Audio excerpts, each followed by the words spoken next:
asleep, and then a third. Panic at the college spreads to the town.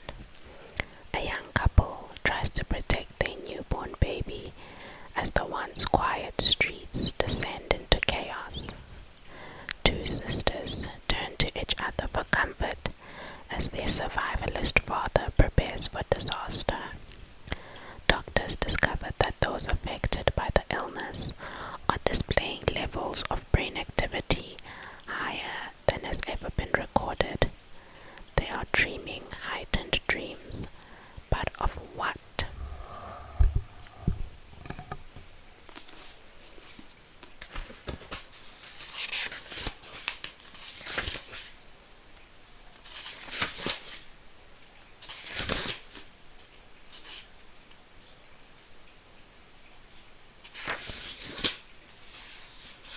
There's a quote that says, "That night, the blind man dreamt that he was blind." By Jose Saramago, Blindness.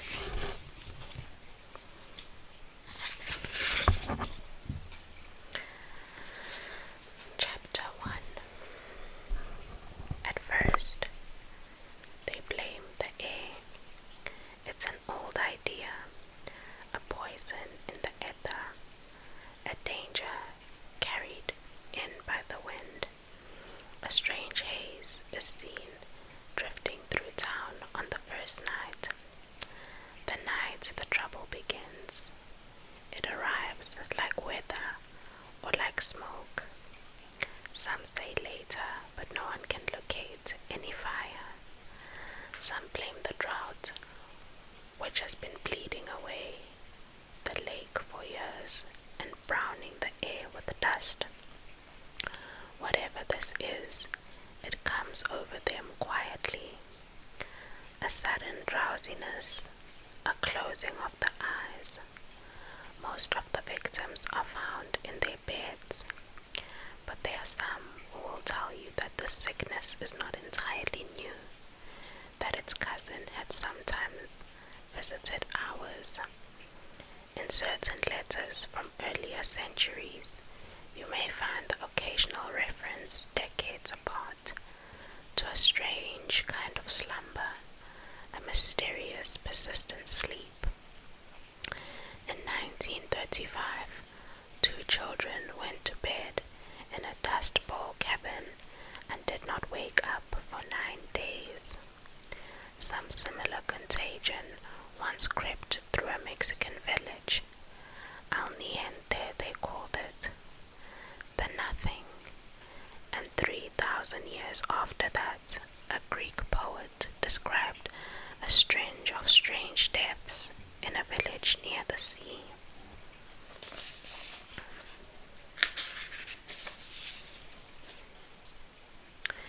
They died, he wrote, as if overcome by sleep, or according to a second translation, as if drowning in a dream. This time it started at the college. It starts with a girl leaving a party. She feels sick. She tells her friends, like a fever, she says, like a flu, and tired, too, as tired as she had felt in her life. Chapter 2. The girl's roommate, May, will later recall waking to the sound of keys turning in the lock. May will remember the squeak of the springs in the dark as her roommate, her name is Cara, climbs into the bunk above hers. She seems drunk. This girl, the way she moves so slowly from door to bed. But the room is dim, and as usual, they do not speak. In the morning, May sees that Cara has slept in her clothes. The narrow black heels of her boots are sticking out beneath the blanket of the upper bunk. But May has seen her do this once before. She's careful not not to wake her as she dresses. She's quiet with the keys and with the door. May leaves only the lightest possible impression on the space. The comfort of not being seen. This is California, Santa Laura, 6 weeks into May's freshman year. May stays away from the room all day. She feels better this way, still stunned by how quickly it happened, how the friendships formed without her. A thick and sudden ice.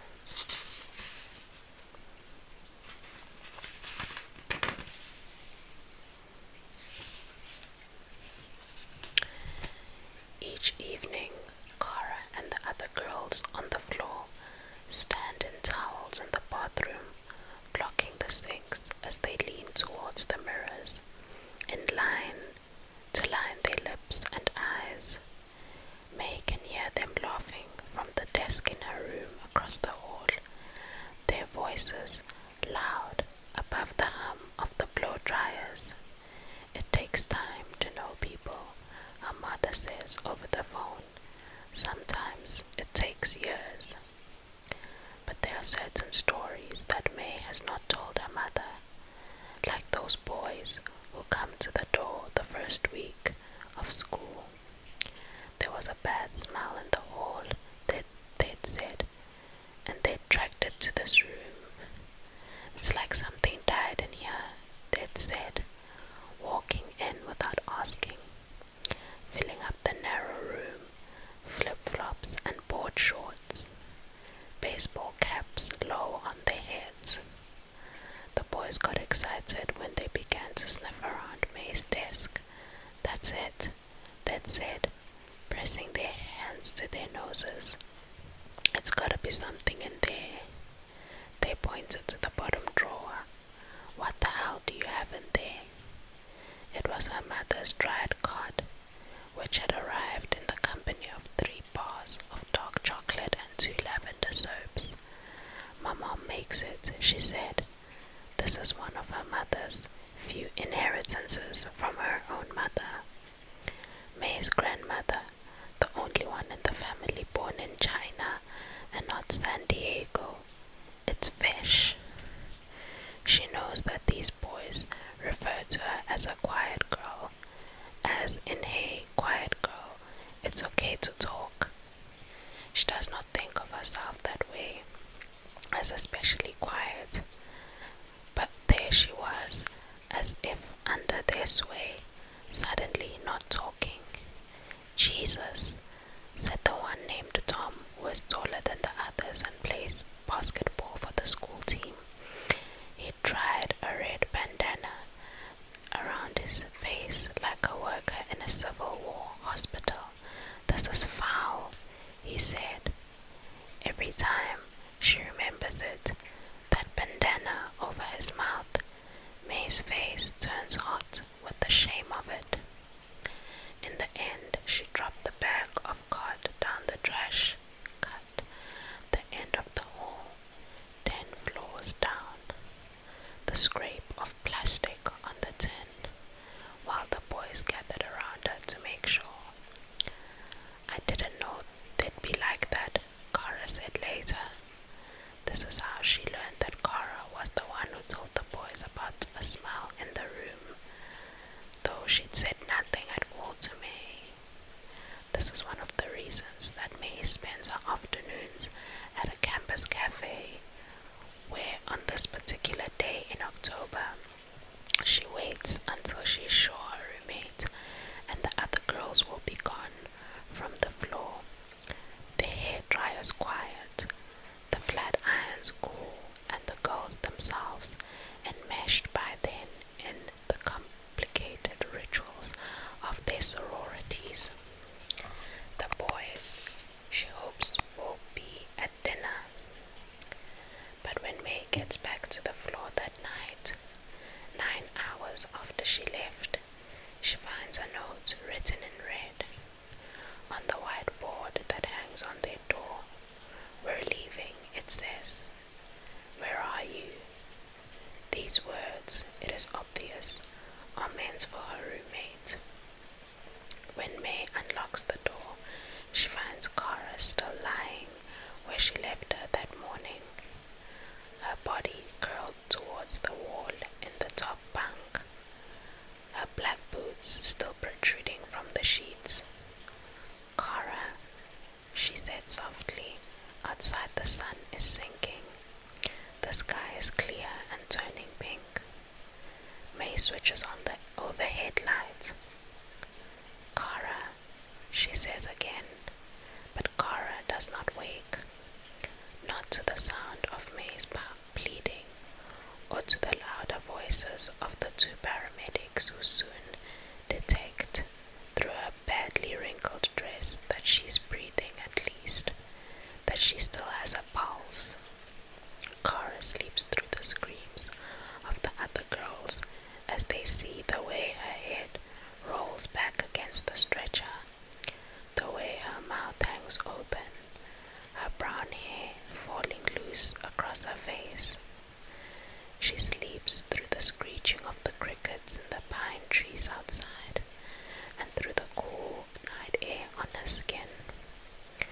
May stands barefoot on the sidewalk. As the parameters slid the stretcher into the bright bubble of the ambulance, a little roughly, thinks May, but careful, she wants to say, and then the doors swing shut without her, leaving May alone in the street. The paramedics will later report that the girl sleeps through the wail of the siren too, and the flashing of the lights. She sleeps through the bump of the potholes streets as the ambulance rushes towards St. Mary's, where after several attempts, two doctors find that they cannot wake her either. On the other floors of the hospital that night, women labor while the girl sleeps. Babies are born while she sleeps. She sleeps while an old man dies in a distant room, an expected death. His family gathered, a chaplain. She sleeps through sunrise and she sleeps through sunset. And yet, in those first few hours, the doctors could find nothing else wrong. She looks like an ordinary girl sleeping ordinary sleep. There will be some confusion later after what happened to her there. How her heart could have slowed so much without setting off the monitors. But this much is known to be true. Over the course of many hours, her shallow breaths turned gradually shallower. It is hard to say afterward why the final beats of her heart go unrecorded by those machines. Chapter 3. The girls, they cry and cry, and they do not sleep. They sit around in their slippers and their sweats on the hard carpet of one another's rooms. They hold hands. They drink tea. If only they had checked on her sooner, they think. If only they had listened when she said she felt sick. They should have known, is the feeling. They should have done something. Maybe they think they could have saved her. The boys turn quiet and they drink even more. Cheap beer bought with fake IDs. They keep their hands in their pockets, and those first few days, and they just try to stay out of the way of the girls. It is as if the boys can sense it, even in those girls, in their busy closeness and their interlocked arms, the whole history of women and suffering, the generations of practice at grief. To the girls, it feels wrong to get dressed. It feels wrong to wear makeup. Hair goes unwashed and legs go unshaven, and contacts float under in solution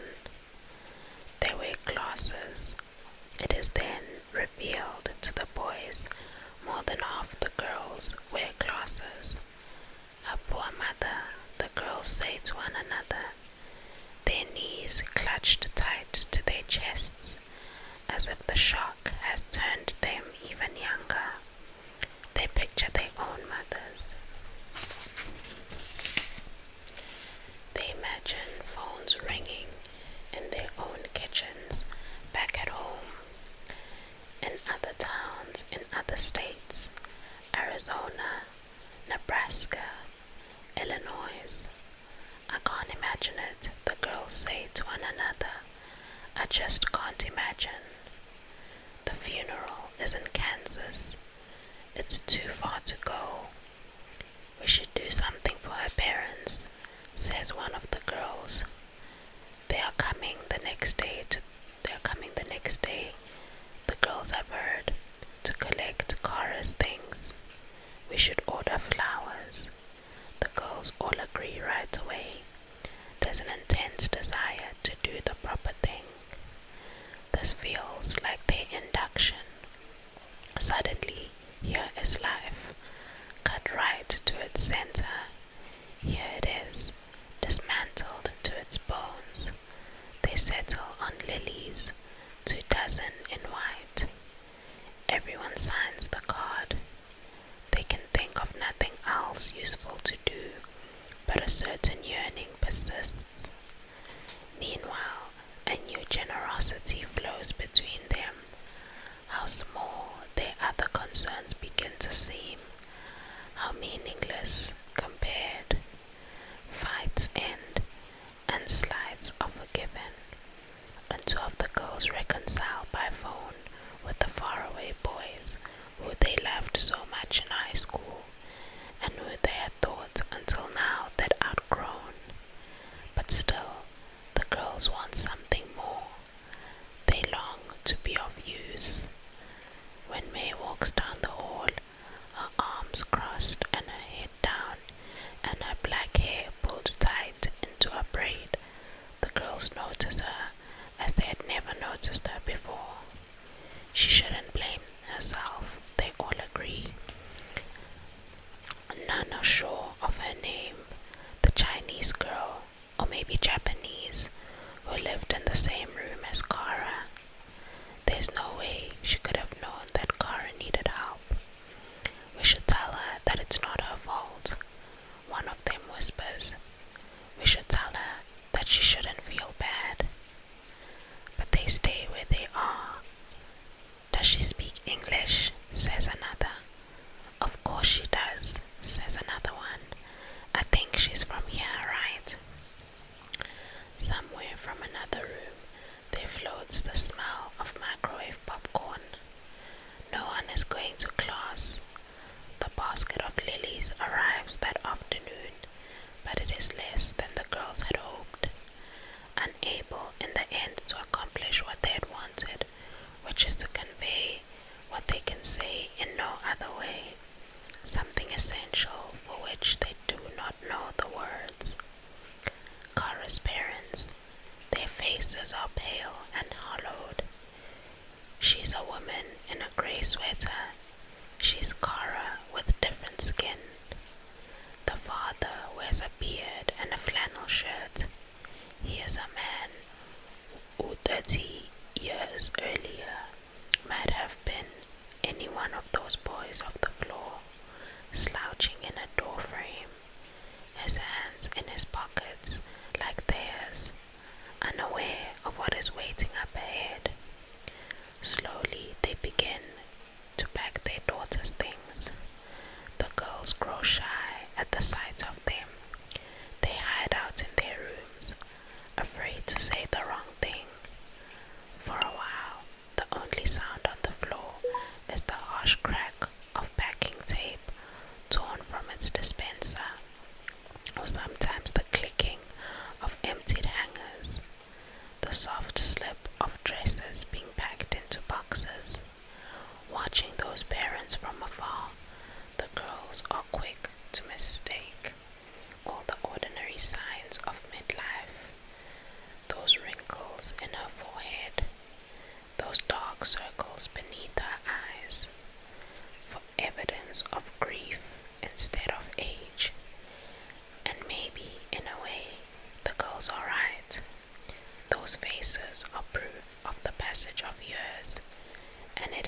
message of yours that has led them right here to this task.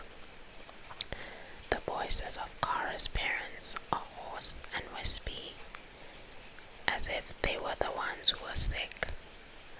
Once a sudden gasp comes from the mother's throat. "Stop it, Richard," she says as she begins to sob. "You're ripping it." This is the moment when May peeks out at the parents, as if watching from a great distance, which in a way she is. The father is struggling to roll up one of Kara's posters. It's Paris, black and white, tacked to the wall with pushpins and bought. May knows from the campus bookstore the first week of school. So familiar was as the poster became to May that she has begun to associate Kara with the girls in the photograph, laughing and clamorous on a cobblestone street in the rain. "Just stop touching it," the mother says to the father. "Please." After that, the father is quiet. May lingers in the hallway. She should introduce herself to those parents. That's what her mother would say.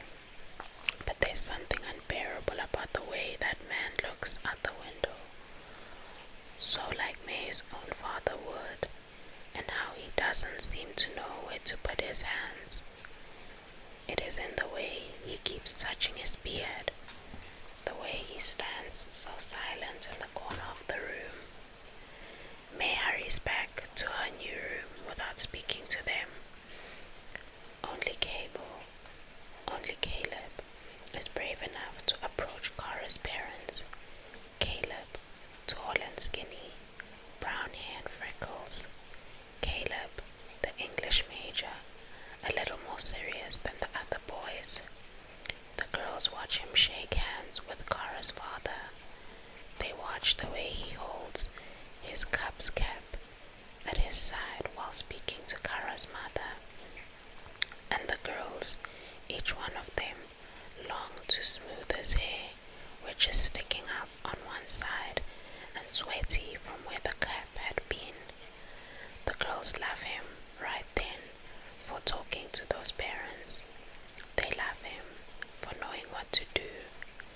Caleb helps the father carry the boxes out to the elevator, and any stranger who passes them might think they understand that scene. Here's a father helping his son move out of a dorm.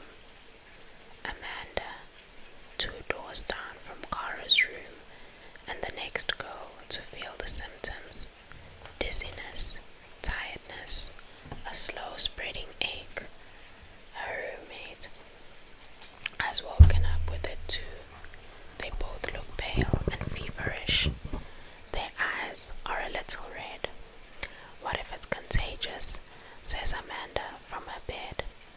"What if we have what Kara had?" The other girls reassured them from the doorway, but they are too afraid to step inside the room. "I'm sure you're fine," says one of them, barely breathing. Amazing how swiftly adrenaline spreads through the body, how soon the hands begin to shake. "But maybe you guys should see a doctor, just to be safe." The floor soon swells with panic as the news travel from room to room. There are 2 sick girls among them. It has not occurred to anyone until then that Kara is a sickness that could spread. Phone calls are made. The dorm directors arrive. The sick girls are driven to student health.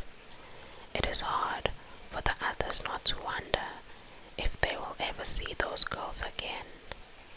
Hours pass. The light slowly changes through the windows, but not one of them pay any attention to the weather out there. All that sun and no rain, and the land one day deeper into drought. A gloom settles over the floor, and over one girl especially. She is known at home and church as Rebecca, but here for these past 6 weeks as Becca or Bex or B. Rebecca, a tiny redhead in borrowed jeans, now detecting a slight ringing in her ears. She wants to ignore it. No one has mentioned the ringing. In the bathroom, she sets her glasses on the counter. She splashes water on her face. It's probably nothing. She's nervous, that's what this is. She's scared, but a dizziness is drawing in her head.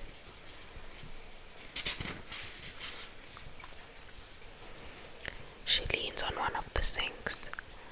They are the old porcelain kind, cracked and yellow, and she can still see the stains from when she held her head upside down over that same sink while 2 girls dyed her hair, a thrilling auburn that first week of school, and all the other girls stood around her, advising it was new to her.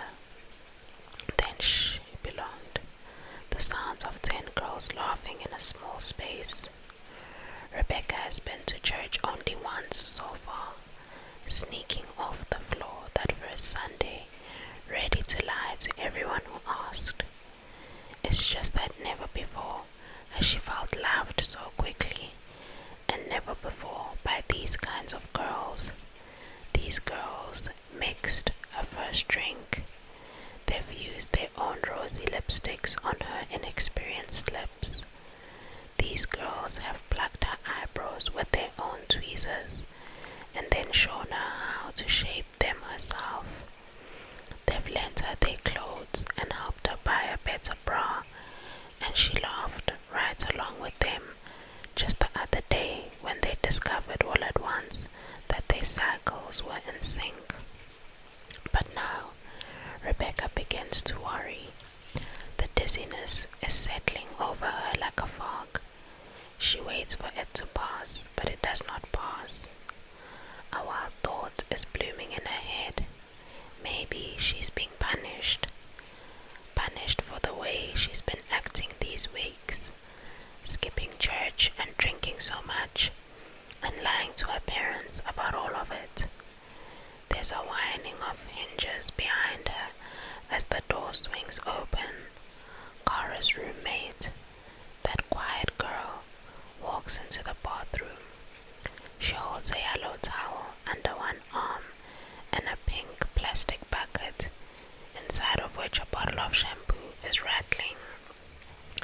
She wears a sweatshirt and jeans, which is how she always arrives for a shower.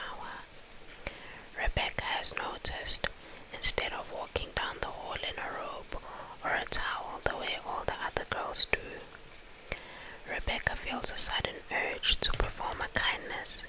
"Hey," she says. The girl does not look her way, and Rebecca recognizes the habit as her own from earlier times. The surprise at being spoken to at all.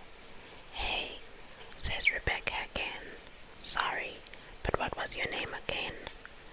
The girl looks up this time. She's pretty, in a way, dark eyes and good skin, but she should wear her hair down. Rebecca knows that's what the other girls would say, instead of tying it back all the time in that braid. And bangs. Maybe bangs might make her look a little more fun. "It's May," says the girl. She sets her things down outside the shower stall, farthest from Rebecca. She unravels her black braid with her fingers, but her hair holds the shape, crumpled from root to end. "I've been meaning to tell you something," says Rebecca. She's been selfish lately. It's true. You are supposed to give people whatever they needed, and she has been giving nothing at all to this poor girl. If he asks for your shirt, her father would say, you should give him your coat too. Rebecca goes on, "I wanted to tell you that you shouldn't feel bad." May looks suspicious. "What about?" she says. "There's just no way you could have known she needed help," says Rebecca. May bites her lip and turns away. She steps into the shower stall and disappears from Rebecca's view. "It's not my fault," says May from inside, her voice echoing against the tile. She seems to be speaking carefully now, each word a fragile object, pulling from a high shelf. "I didn't do anything wrong." "Right," says Rebecca. "That's what I'm trying to say." But the conversation is drifting away from her. She's screwing it up. May closes the shower door behind her. There's the sound of the lock clicking into place. Through the gap beneath the door, Rebecca can see the sweatshirt and jeans fall to the floor at May's feet. Her hands reach down to hang them up, and then there's a squeaking of fixtures, a rattling of pipes, the rush of water pooling on tile. Rebecca tries to think of something else friendly to say through the door, but something is happening to her vision. There's a flashing at the corner of her eye. There's some sort of distortion in her sight, like a ripple on the surface of water. She begins to shiver. She tells no one, as if to speak the words aloud might make them more true, a kind of spell. She goes back to her room and lies down in her bed. She has the idea that she needs to relax. She closes her eyes. It's 4 in the afternoon. A Bible verse comes into her mind. "You will not know the hour or the day." The first stage of sleep is the lightest, the brief letting go, like the skipping of a stone across the water. This is the nodding of a head in a theater. This is the dropping of a book. In bed, Rebecca falls quickly into that first layer. 10 minutes, 10 more minutes. She sinks further, just beginning to deep dive. This is when a sudden dream floats through her. She's at church with her parents. A baby is being baptized, but something is wrong. It's the minister's voice. In the dream, his words are somehow out of sync with the movement of his lips, and the noise of the water splashing the baby's forehead arrives a few seconds after the sight of it happening, like the pause between lightning and thunder. In the dream, Rebecca is the only one in church who notices it. But then the dream is interrupted. A bright voice rings out in the hall. Rebecca opens her eyes. The voice that woke her is soon joined by other voices.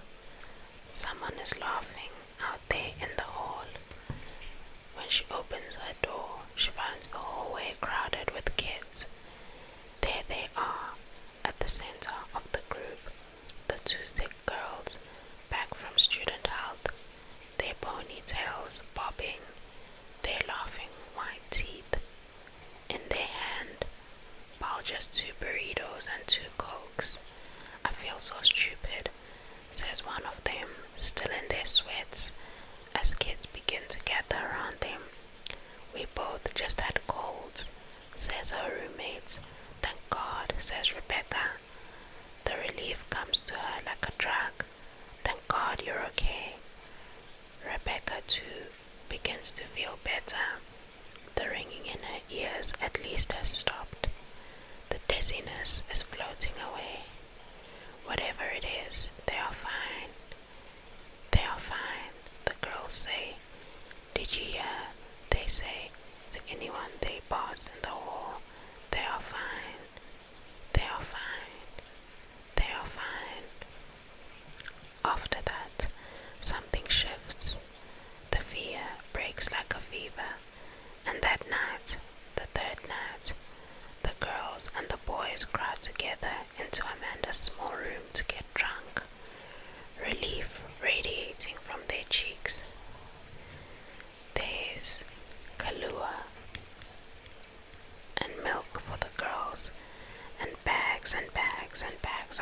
ice and beer and tequila and peach-flavored wine. There's the whirl of the blender and the clinking of shot glasses and the music a little too loud. There's a talk of doing something for Cara, a plaque, or the bill on the building, maybe, or the planting of a tree. Yes, they say, a tree, they say, or even a little garden of her favorite flowers. They toast their short friendship with her. These 6 good weeks. She was so sweet, they all agree. Maybe the sweetest one among them. They begin to get drunk and there's no way around it. There's a giddiness in that room. They are young and they are healthy. They have survived a terrible thing. In a high corner of the room, Rebecca feels calm and brave. Her legs dangling from the top bunk. Somehow, Caleb is sitting beside her. What a shitty day, he says to her. He speaks softly, only she can hear. She nods.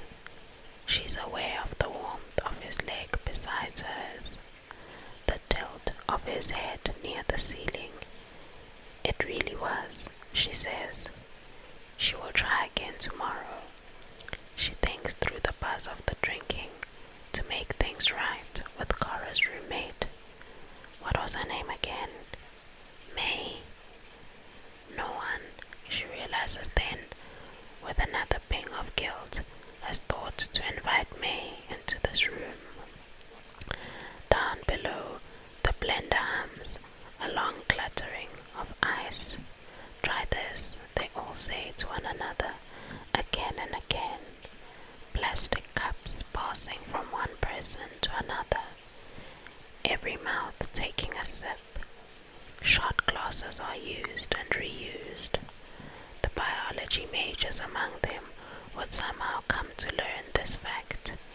Certain parasites can bend the behavior of their hosts to serve their own purposes.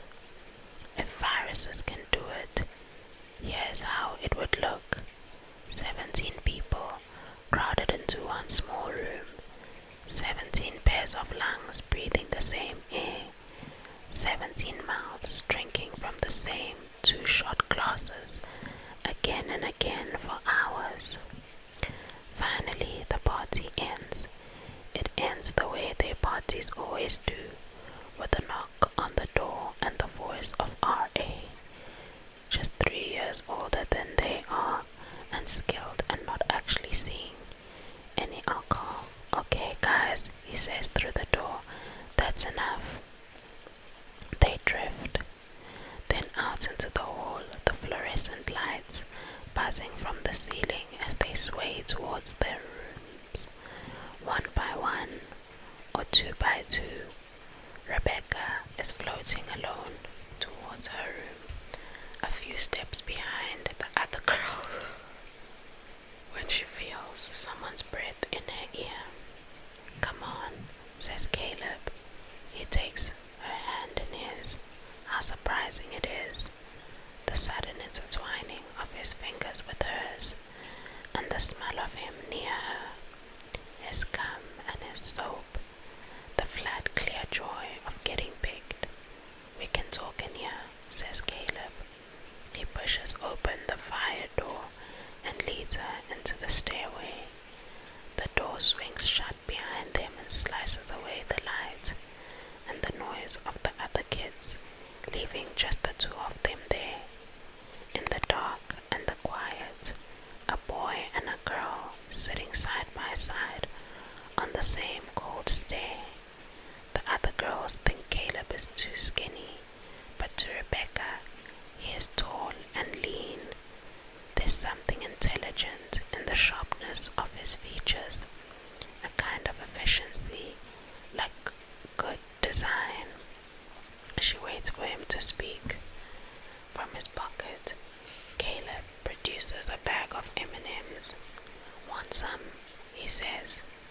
The stairwell is so quiet that even the crinkling of the bag of M&Ms seems to echo against the walls.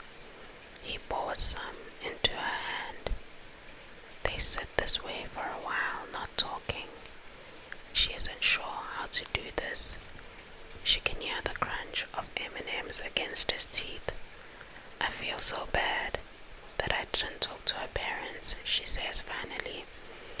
I didn't know what to say to them. Caleb tosses an M&M down the center of the stairway. 10 floors down, a satisfying ping. People never know what to say, he says. She has heard a rumor that Caleb's brother died when he was young.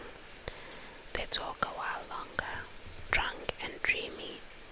She can feel the Kahlua in her head, a pleasant drifting. Everything around her, the dim lights and the rusted railing and the faraway sound of something dripping, all of it seems suffused with meaning, as if the whole night has been transformed already into a memory.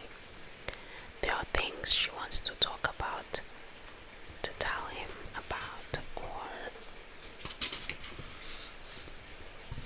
the rules she lived by back home, about no movies and no makeup and not going to regular school, about learning algebra with her brothers at a kitchen table while her mother struggled with the homeschool guides and her father tried and failed to start an orphanage. But she says none of these things in that stairwell. Instead, she leans silently against Caleb's shoulder, as if she can communicate her thoughts through different channels, like the warmth of her arm against his. Caleb keeps dropping M&Ms down the stairwell, as if they're sitting at the edge of a real well, wishing on stones. People don't know what to say, says Caleb, because there's nothing you can say. She feels a telescoping into her past. There's nothing to be said. Already she can hear her older self telling the story one day, years into the future, the terrible thing that happened when she was young, that girl, Cara, in the dorm. The second month of freshman year, her first glancing disaster. The whole event is racing away toward the past. As they watch the last M&M fall through the air, they bump heads when they look up. Faces close and shadowed, they begin to laugh. Caleb touches his hair. It's happening. A kiss. His mouth tastes like chocolate. Their teeth touch.